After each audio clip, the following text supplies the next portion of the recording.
A cashless, fully digital society is closer than ever to becoming our new reality. But is cash going extinct solely because people want more convenience? Or is the push to go fully digital being orchestrated at a much higher level? There has been a significant recorded decline in cash utilization globally over the last 5 years that has some wondering if it's too severe to be a mere coincidence. It's no secret that during this same time frame, Central Bank Digital Currencies, or CBDCs, have been propelled forward globally. Major countries are now looking at the possibility of having a digital currency and really asking the question. With 134 countries representing 98% of global GDP, currently in some kind of exploration phase, with over half of those countries already in development or launch. With the IMF, the International Monetary Fund, and the BIS, commonly referred to as the Bank for Central Banks, making no attempt to hide their interest in a cashless society, you have to pause and ask yourself, who's really pulling the strings? The key difference with the CBDC is that central bank will have absolute control.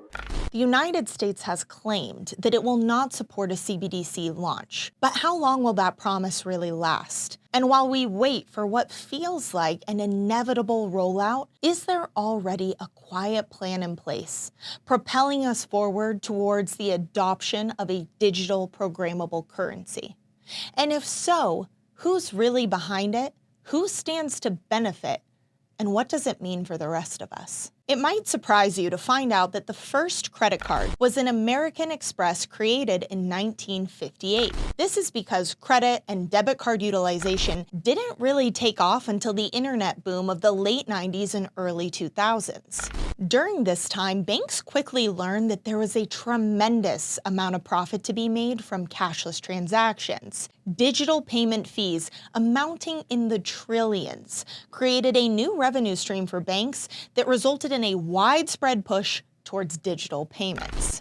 Cue an onslaught of incentives, points, and a cultural shift for Americans away from cash and checking and towards credit and debit as they overextended themselves and financed everything on debt. As the everyday American racked up more debt, the U.S. government did the same, with government debt almost quadrupling from $6 million in 2002 to $22 million in 2019. With debt ballooning out of control, the highest level of decision makers decided that it was time for a new tool, a new way to regain control. It was around this time in 2018, 2019, leading up to COVID, that a push to go cashless really started gaining momentum, not just here in the United States, but all the way up to the IMF. The IMF started praising countries like Sweden for moving towards a cashless future, all while the IMF quietly continued their work on a CBDC with a global centralized ledger. Countries like Australia, who during this time were also pursuing a cashless future, well, now the secret's out.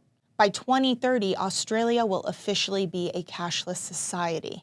We have learned from our own history here in the United States that when the government runs out of options, when they've squeezed all the juice they can from something, it's time to come up with something new. Here in the United States, when they couldn't keep up with the true gold standard, they moved on to the Bretton Woods Agreement. When there wasn't enough gold to cover the amount of dollars in circulation, they moved on to a fully fiat currency, the US dollar. But they realized in recent years that there is a problem with the dollar, especially when it comes to cash.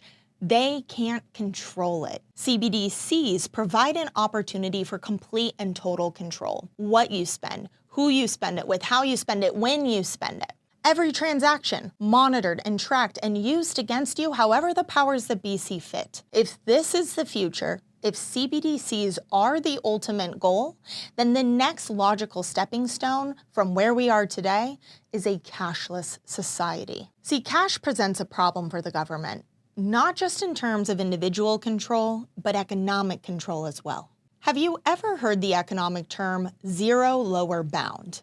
It's essentially when interest rates are at or near zero already, limiting the central bank's ability to stimulate economic growth. And it works like this. When rates are lower, people borrow more, which means they spend more. It stimulates the economy. When rates are higher, less people are borrowing, less people are spending, and it slows down economic growth. During times of recession, the government will reduce rates to stimulate growth. But what happens if those rates are already at zero? Well, the IMF has a solution for this.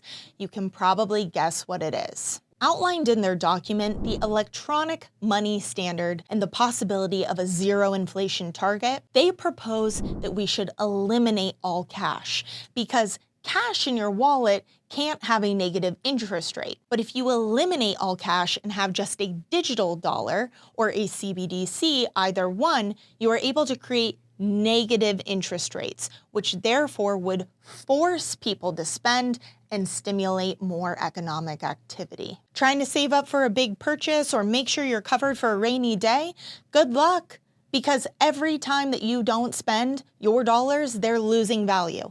And not just because of inflation, but because of whatever the central bank and the government decides they want to do, they can just turn up the heat. Let me ask you this.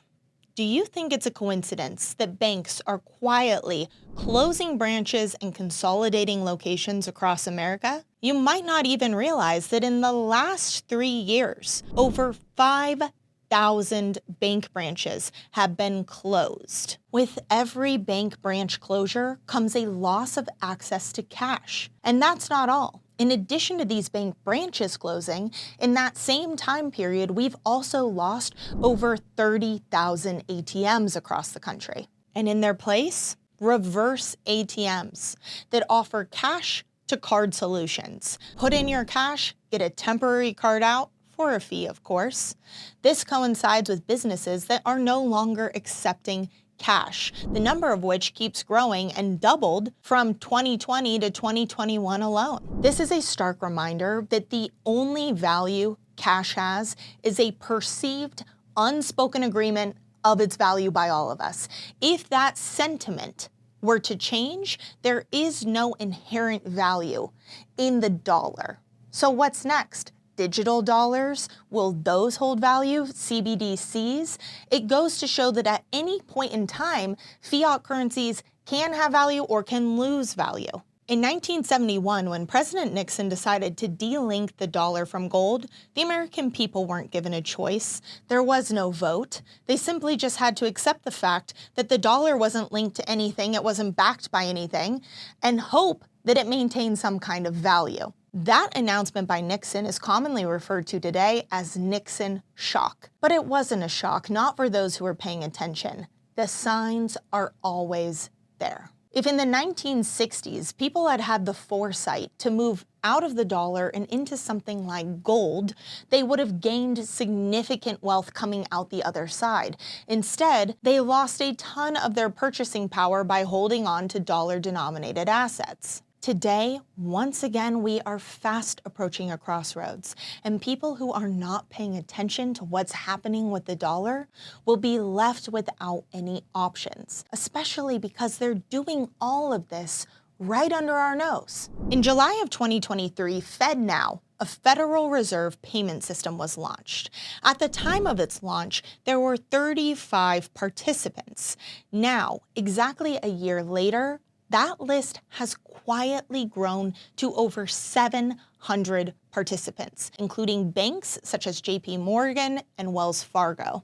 Let me be clear, this instant payment infrastructure is not a CBDC, but its creation and its allowance of real-time payments and the expansion it's had does lay the groundwork and the technology for the launch of one to be easier. With all of this in place, the final puzzle piece is going to be widespread adoption when a rollout occurs. And I know many people will argue they can launch it at any time and not give you a choice, which is true. But more likely than not, it will be a gradual progression, which we are in now. Step one is going to be going cashless, seeing how people respond and getting people used to the idea as they continue to test how open people are going forward. When people tell me that the United States will never have a CBDC when everyone else is pursuing one, I cannot stop thinking about the IMF and the BIS praising other countries, other central banks, like the European Central Bank, for falling in line and thinking, how is it possible that the United States will never be a part of this journey? It's really only a matter of time, especially with everything going on. De-dollarization efforts from BRICS countries, the unsustainable national debt, and the reserve currency status continually being chipped away at, you can almost feel in the air that it's time for them to usher in the next tool. It has been said by some that a central bank digital currency will be the death of American freedom. And while I don't know when or how its rollout would work in the United States, I can imagine that the clock is ticking, which is why I think it is so important for us to educate ourselves now, before we are fully cashless, before we are fully digital, before they have you in a position where there are no other options but to adopt. If you have a loved one who needs to hear this, please share, like, subscribe. It helps us get the word out and spread the message. Again, I think education is the most important tool we have. If you can protect yourself outside of the system now before it's too late, of course, I absolutely encourage you to do so. And in the meantime, keep the faith. As always, I'm Taylor Kenney with ITM Trading, your trusted source for all things gold, silver, and lifelong wealth protection. Until next time.